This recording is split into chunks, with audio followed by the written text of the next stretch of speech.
Kisah perjuangan seorang pria yang tak menyerah. Bab 1. Awal yang pahit.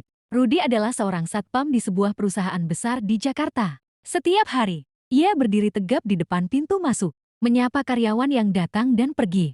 Namun, tidak semua orang menghargainya. Banyak karyawan yang memandangnya sebelah mata. Bahkan beberapa di antaranya kerap menghina karena sebagai satpam. Bab 2.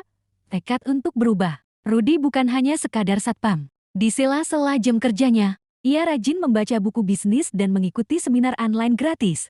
Ia juga mengambil kursus manajemen keuangan secara daring dengan uang tabungannya yang kecil. Bab 3.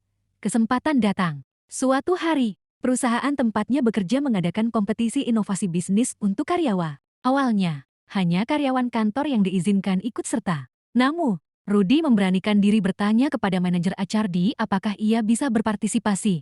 Bab 4. Dari satpam menjadi manajer. CEO perusahaan terkesan dengan pemikiran Rudy yang tajam. Sebagai penghargaan, ia diberi kesempatan bekerja di divisi manajemen operasional. Bab 5. Puncak kesuksesan. Setelah 1 dekade bekerja keras, Rudy akhirnya mencapai posisi puncak, direktur utama. Ia kini memimpin perusahaan. Tempatnya dulu hanya berdiri di depan pintu sebagai satpam. Bab 6. Ujian di puncak kesuksesan. Menjadi direktur utama bukanlah akhir dari perjalanan. Rudy justru ini adalah awal dari tantangan yang lebih besar. Mengelola perusahaan yang besar membutuhkan keberanian, kecerdasan, dan kebijaksanaan dalam mengambil keputusan. Bab 7. Keputusan berani yang mengubah segalanya. Rudy mulai menerapkan sistem kerja yang lebih efisien, mengurangi biaya yang tidak perlu, serta berinovasi dengan produk dan layanan baru. Bab 8.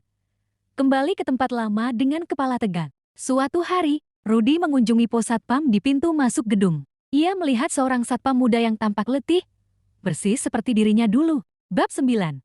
Warisan seorang pemimpin. Tahun-tahun berlalu, dan di bawah kepemimpinan Rudy, perusahaan semakin berkembang pesat. Yang lebih penting bagi Rudy bukanlah hanya keuntungan perusahaan. Bab 10. Menghadapi masa sulit dengan kebijaksanaan.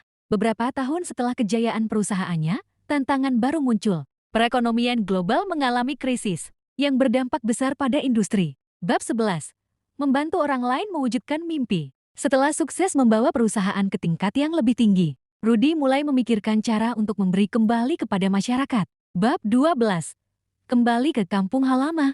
Di puncak kesuksesannya, Rudy merasa ada satu hal yang belum ia lakukan, kembali ke tempat asalnya. Bab 13. Warisan seorang pejuang. Tahun demi tahun berlalu dan Rudy terus menjadi inspirasi bagi banyak orang. Dari seorang satpam yang dulu dihina karena miskin, ia kini menjadi tokoh yang dihormati dan